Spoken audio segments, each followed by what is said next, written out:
I saw the boy's small legs kicking in the air as the man dragged him into the woods. I was walking home from school that afternoon, cutting through the field like I always did, when I noticed something out of the corner of my eye. At first, it didn't click. My mind tried to make sense of what I saw. A man, white, tall, and scruffy looking, holding a child, dragging him. The boy was white, maybe 6 or 7 years old, kicking and squirming, but the man's grip on his arm didn't loosen. I froze, every instinct telling me to look away and keep walking. He hadn't seen me yet, but my gut screamed that this wasn't right. This wasn't some family fight.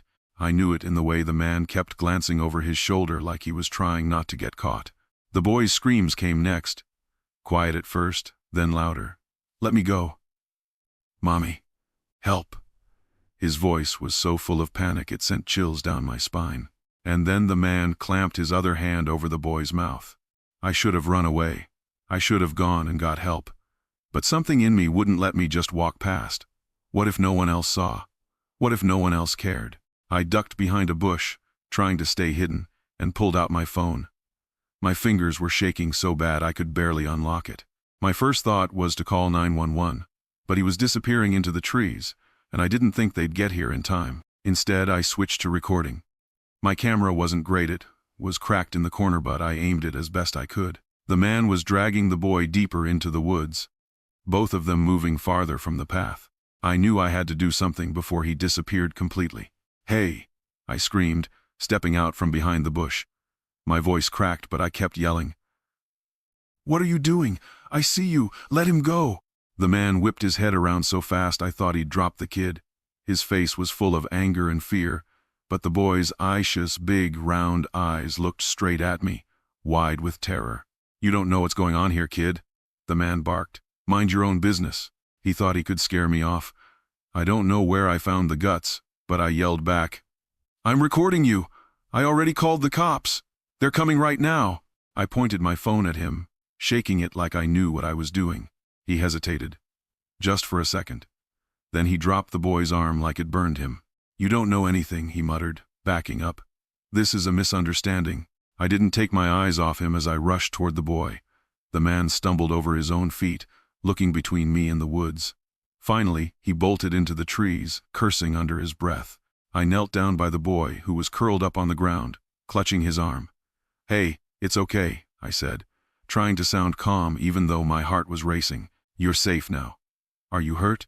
He nodded, his lip trembling. "My arm hurts." Okay, I said, glancing at his wrist. It looked red and swollen, but not broken. "What's your name?" "Timmy." "Timmy, I'm Sarah. I'm gonna help you get back to your mom, okay?" By some miracle, my phone had recorded everything: the man, the boy's screams, my yelling. I hit stop and called 911 for real this time. My voice shook as I told them what had happened and gave them the location. It wasn't long before the police showed up, along with an ambulance.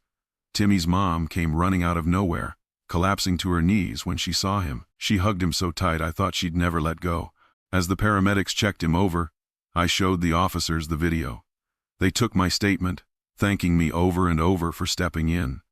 I found out later that the man was caught not too far from the woods. He had a history, a long one, and was wanted for a similar incident in another state. Timmy's mom hugged me before they left. Her hands were shaking as much as mine had been earlier.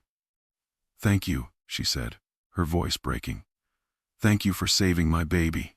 I went home that night and cried. I cried because I was scared.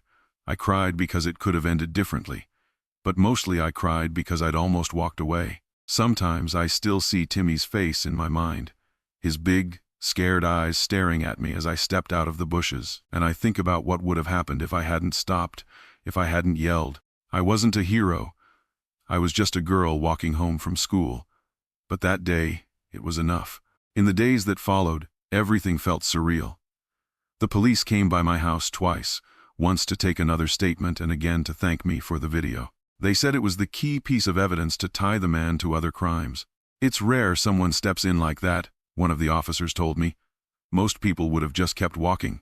What you did saved that boy's life." I didn't know how to respond to that. I'd never thought about being brave before. I'd always thought of myself as just me. I wasn't the kind of person who stood up in big moments, or so I thought. News spread fast in my neighborhood. Some people praised me like I was some kind of superhero. Others whispered about how dangerous it had been to confront that man. My parents were a mix of proud and terrified. "You could have been hurt," my mom kept saying, brushing my hair like I was still 10 years old. "What if he'd had a weapon? What if he'd turned on you?" But my dad, quiet as always, just patted my shoulder and said, "You did the right thing, kiddo." His voice had a hint of pride that I'd never heard before. Then there were the questions from people at school. Kids who usually didn't even look at me were suddenly stopping me in the halls, asking if the stories were true. My friends stuck close to me, making sure no one overwhelmed me. But even they asked what it had felt like to face a kidnapper. I didn't know how to explain that I hadn't thought about it at the time I'd just acted. The hardest part, though, came a week later when I was invited to a community event organized by Timmy's mom. She wanted to thank everyone who had helped me, the police and the paramedics. At first, I didn't want to go. The idea of standing in front of a crowd made my stomach turn, but my mom insisted.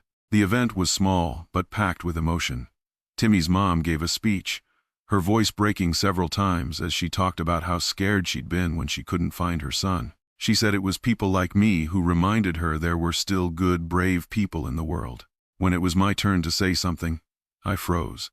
I stared out at the crowd, my palms sweaty, my mind blank. Timmy was sitting in the front row with his arm in a little sling, smiling at me like I was his favorite person in the world. That's when I realized what I wanted to say. "I'm not special," I started, my voice shaky. I was scared, and I didn't know what I was doing. I just couldn't walk away. I couldn't ignore what was happening. I paused, my eyes meeting Timmy's. I think we all have moments where we have to decide. Do we step up or do we look the other way? I'm just glad I chose to step up. The crowd clapped, and I felt a strange mix of embarrassment and pride. After the event, Timmy's mom hugged me again, tears streaming down her face. "You're like an angel to us," she said softly. I didn't feel like an angel. I just felt like a girl who'd happened to be in the right place at the right time. But as Timmy tugged on my sleeve and asked me to sit with him, showing me his favorite coloring book, I realized that maybe that was enough. Life moved on after that. The buzz eventually died down, and people stopped asking questions. But I kept thinking about that moment in the woods, about how easily I could have kept walking. It's a memory that stayed with me, even now. It's not just about what happened to Timmy, it's about how that moment taught me something about courage that sometimes it doesn't feel like courage at all. It feels like fear, like hesitation, like a racing heart and shaking hands. But it still matters. It can still save a life. Months went by, and I began to settle back into my routine. School, homework, hanging out with friends, it all felt normal again. But the experience in the woods left a permanent mark on me. Sometimes at night, I'd lie in bed, staring at the ceiling, thinking about how close Timmy had been to something unspeakable. What kept me awake the most wasn't the what-ifs about the day. It was wondering how many other kids like Timmy were out there who didn't have someone to step in and help them. That question stayed in the back of my mind, quiet but constant. Then, one day, it found a way out. Our school counselor, Mrs. Bradley, was talking about an upcoming student project.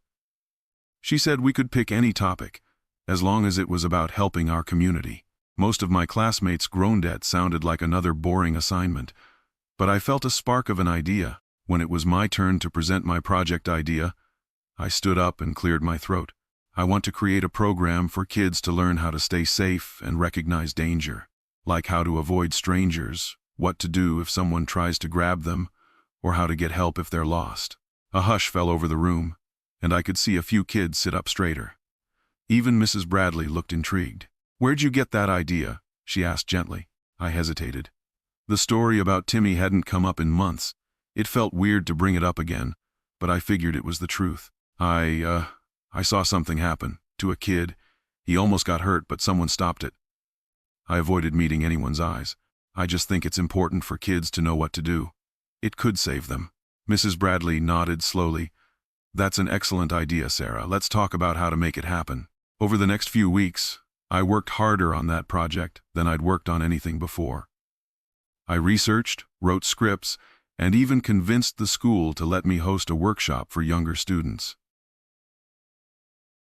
It wasn't easy. I stumbled over my words when I practiced, and the thought of public speaking made me want to hide under my bed. But every time I thought about quitting, I remembered Timmy's terrified eyes, and it kept me going. The workshop was small, just a dozen kids from first and second grade, but it was amazing. We talked about staying in groups, how to shout loudly if you feel unsafe, and even practiced running to a trusted adult. The kids laughed and played along, but I could tell they were absorbing every word. By the end of the session, one little girl tugged on my sleeve. "Thank you," she whispered.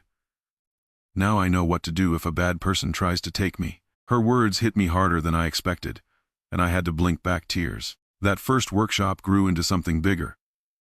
Mrs. Bradley helped me connect with local organizations, and soon we were hosting sessions at community centers, libraries, and parks. Timmy and his mom even came to a few.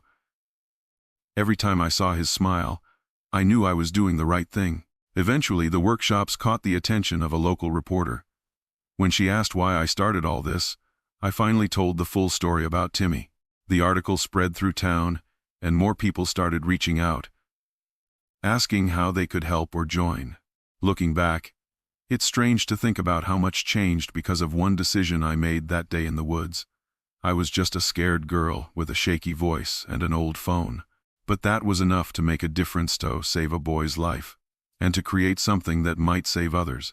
Now, whenever I feel small or unsure, I remind myself of Timmy's hug, his mom's tears, and the kids at the workshops who look up at me with such trust. Sometimes, being brave isn't about feeling fearless. It's about choosing to do something anyway. Even when your legs are shaking, your voice is cracking, and your heart feels like it's about to burst. It's about stepping up, because that's how change starts, and that's how lives are saved.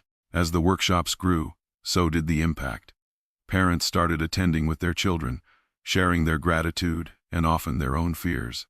Many of them told me they'd never really thought about teaching their kids what to do in dangerous situations, not until they heard my story. One night, I was sitting at the kitchen table working on more plans for the program when my mom sat down across from me. She placed a hand on the papers I was shuffling around and gave me one of her serious looks. "You know this isn't just a school project anymore, right?" she said softly. I nodded. I knew. What had started as an assignment was now bigger than anything I'd ever imagined. But it wasn't something I could just stop doing. It felt like a part of me now. My mom smiled and handed me an envelope. "This came for you today. I think you'll like it." I opened it slowly, my hands trembling a little. Inside was a formal-looking letter from a local nonprofit. They wanted to fund my workshops and help me reach even more kids. At the bottom, someone had handwritten a note.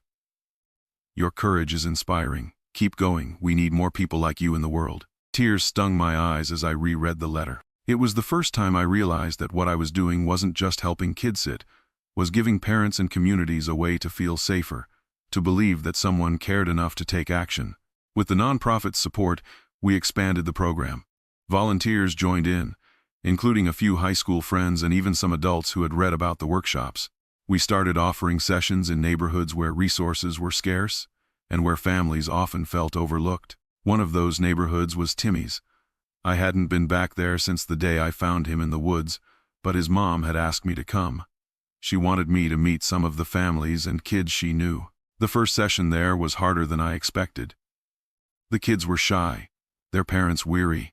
Many of them had stories that weren't all that different from Timmy's close calls, suspicious strangers, and the constant fear that comes with knowing you or your child might be seen as a target. One mom pulled me aside after the session. "I just want to thank you for doing this," she said, her voice heavy with emotion. "Sometimes it feels like no one cares about kids like ours. But you do. That means everything." Her words stuck with me long after I left. They reminded me why I couldn't stop, even when the work felt overwhelming. By the time I graduated high school, the workshops had reached hundreds of kids across the city. My inbox was filled with messages from parents, teachers, and community leaders asking if I could bring the program to their areas. I didn't know how I would manage it all, but I knew I wasn't going to stop. The nonprofit that had supported me offered to help formalize the program into a full-fledged organization. They helped me design a curriculum, create training materials for other volunteers, and even launch a website so families could access resources online. The first time someone referred to me as the founder of something, I laughed. Me, a founder? I was still just a girl who walked home from school, the girl who had stumbled her way into something much bigger than herself. But every time I felt doubt creeping in, I thought about Timmy. I thought about his laugh, the way his smile lit up his face every time he saw me. And I thought about the small part I'd played in making sure he got to keep laughing, keep smiling, keep living. Because at the end of the day, that's what all of this was about. Giving kids the chance to live their lives without fear. And maybe, just maybe, showing the world that it doesn't take a superhero to make a difference. Sometimes all it takes is one person who refuses to look away.